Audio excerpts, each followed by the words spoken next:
허준 선생의 장수식결, 건강한 삶과 무병장수의 비결. 조선시대의 저명한 의학자이자 동의보감, 위저자로 알려진 허준 선생은 건강한 삶과 장수를 위해 중요한 가르침을 남겼습니다. 그의 가르침은 신체와 정신의 균형을 유지하고 자연과의 조화를 통해 건강을 지키는 방법을 제시합니다. 장수식결은 허준이 제시한 10가지 건강 비결로 현대사회에서도 충분히 적용할 수 있는 지혜를 담고 있습니다. 여기서는 장수식결의 각 항목을 보다 상세하게 설명하며 그 의미를 살펴보겠습니다. 1.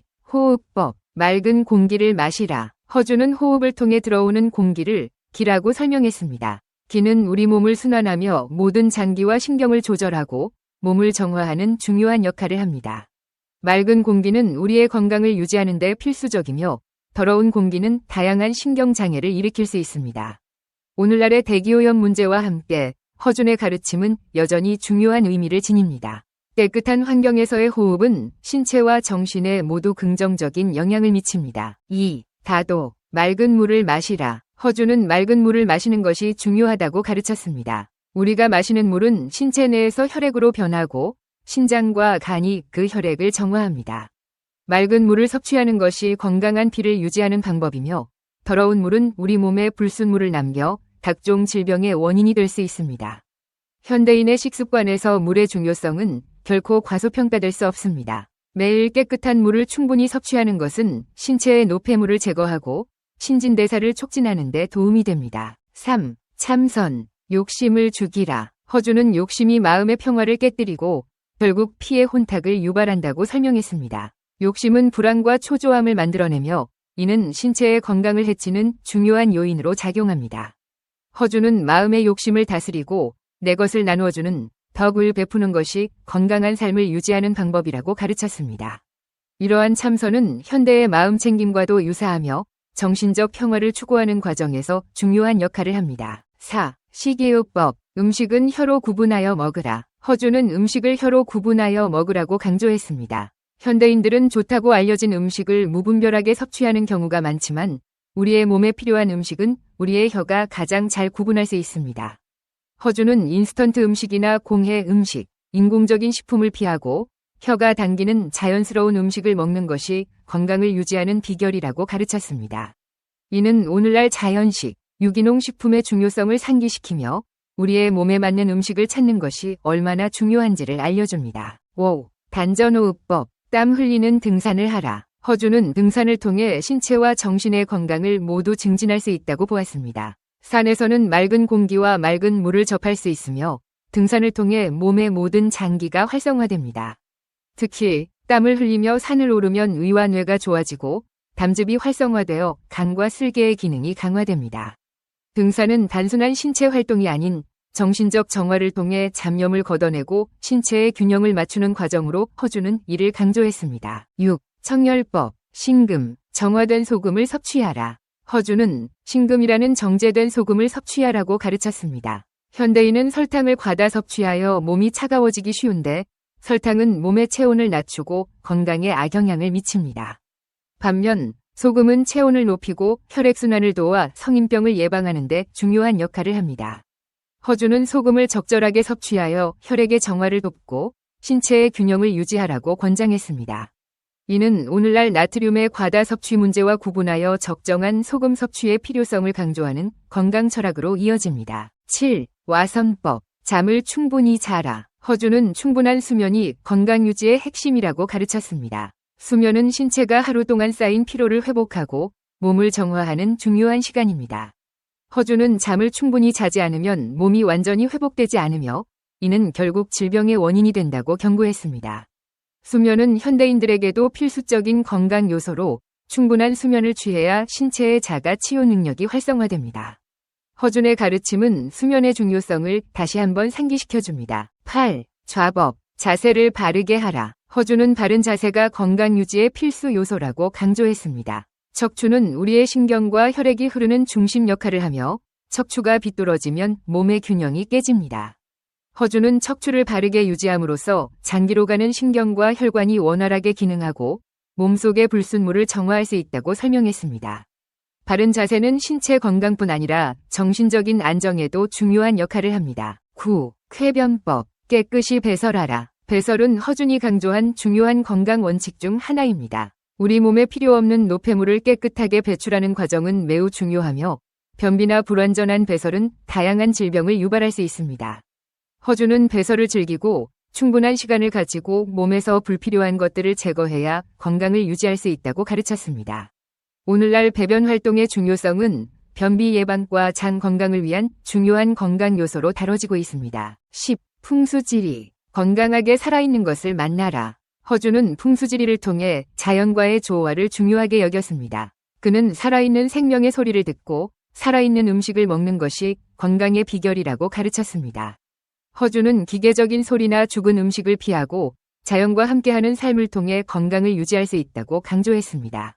이는 현대의 자연요법이나 힐링과도 연결되며 자연과 조화를 이루며 살아가는 것이 건강한 삶을 유지하는 중요한 방법임을 일깨워줍니다. 결론으로 허준 선생의 장수식결은 수백 년 전이 지혜이지만 오늘날에도 여전히 유효한 건강 원칙을 제시합니다. 건강한 삶을 위한 기본적인 원칙인 호흡, 식습관, 수면, 자세, 배설 등은 신체와 정신의 균형을 유지하는 데 핵심적인 요소입니다. 허준의 가르침을 바탕으로 우리는 몸과 마음을 조화롭게 관리하며 장수와 건강을 도모할 수 있습니다. 다음은 조선시대 명예 허준의 건강법 25가지입니다. 1. 곡기가 원기를 이기면 살이 찌게 되며 장수하지 못한다. 이와 반대로 원기가 곡기를 이기면 살은 찌지 않고 장수한다. 2. 나라를 다스리는 어진 재상이 되지 못할 바에는 사람과 병을 다스리는 명예가 되겠다. 3. 5가지 맛 중에서 절대로 없어서는 안 되는 것은 소금이다. 그러나 되도록 적게, 가능하면 먹지 않는 것이 좋다. 4. 배는 덥게, 머리는 차게 하라. 5. 병도 긴 눈으로 보면 하나의 수양이다. 병이 생겼을 때 남자인 경우에는 관기를 과도하였기 때문이 아닌가를 살피고 여자이면 생리 상태와 임신 여부를 따져야 하느니라. 6. 사람은 만물의 영장이다. 수명이 본래 43,200여일로 약 120세이다. 7. 사람은 언제나 침을 삼키면 장수하며 얼굴에 광택이 생긴다. 8. 사람의 몸은 한나라와 같으니라. 사람이 40세 이하일 때 제멋대로 놀면 40세 후에 갑자기 기력이 쇠퇴하기 시작함을 느끼게 된다. 쇠퇴가 시작되면 여러 가지 병이 벌떼처럼 일어나기 시작한다. 손을 쓰지 않고 오래 내버려 두면 드디어 구해낼 수 없게 된다. 9. 사람이 허심탄회하게 되면 천지간의 도와 합치되는 것이요. 야심이 있으면 도에서 멀어진다. 10. 생각이 많으면 신경이 약해지고 염려가 많으면 뜻이 흩어지며 일이 많으면 과로하게 되고 웃음이 많으면 내장이 상하고 근심이 많으면 마음이 불안하며 지나치게 즐기면 뜻이 넘치고 기쁨이 지나치면 창란에 빠지고 노여움이 많으면 모든 혈액이 고르지 못하고 좋아하는 것이 많으면 정신이 헛갈려 올바르지 못하고 미워하는 것이 많으면 초췌하고 즐거움이 없다. 11. 서부기는 적게 먹기 때문에 수명이 길고 병이 적으나 동남이는 짠 것을 즐겨 먹기 때문에 수명이 짧고 병이 많다. 12. 술에 취했을 때는 관기를 하여서는 안 된다. 경할 때에는 얼굴빛이 검게 되고 해소증이 생기는 정도이지만 심할 경우에는 내장 기능이 망가져서 수명이 짧아진다. 13. 술에 취했을 때는 마차를 달리거나 높고 낮은 곳을 뛰어넘어서는 안 된다. 14. 신맛의 물질은 간에 작용하고 매운 것은 폐에, 쓴 것은 심장에, 짠 것은 신장에, 단 것은 비장에 각각 작용한다. 15. 아직 생기지 않은 병을 미리 다스린다. 양생법은 몸에 손해가 되는 일을 하지 않는 것이 장수하는 방법이니라. 16. 옛날 진인 이이서 말하되 언제나 침을 땅에 뱉지 않는 습성을 지녀야 하며 무릇 입속의 침은 금장호객라고 할 수 있을 정도로 소중한 것이며 하루 종일 밖으로 뱉지 않고 계속 삼키면 사람의 전기가 몸속에 보존되어 얼굴에 광택이 생긴다. 17. 우유 한 되에 쌀을 조금 넣어 끓여 족을 쏘어 상복하면 노인 건강에 가장 좋으니라. 18. 울어도 눈물이 나오지 않는 대신 웃으면 눈물이 나고 콧물이 많아지고 귀가 울리고 밥을 먹을 때는 침이 말라 괴로운데 자려고 누우면 침이 흘러넘치고 소변도 모르는 사이에 실수하게 되고 대변은 변비 또는 설사를 하여 낮에는 졸음이 많으나 밤에는 말똥말똥 잠을 못 이루는 것이 노인병이니라. 19. 60세가 되면 폐정하고 배설하지 말아야 한다. 회갑 때쯤 되면 누구나 다 손자 손녀를 갖게 마련이다. 따라서 성행위도 필요 없게 되는 것이 자연적 순리로 되어 있다. 정력은 인체의 근본이니라. 20. 지금의 의사는 오직 사람의 병만 다스리고 마음은 고칠 줄 모르니 이는 근본을 버리고 말단만 쫓는 격이며 그 근원은 캐지 않고 만류만 손질하는 것이다. 21.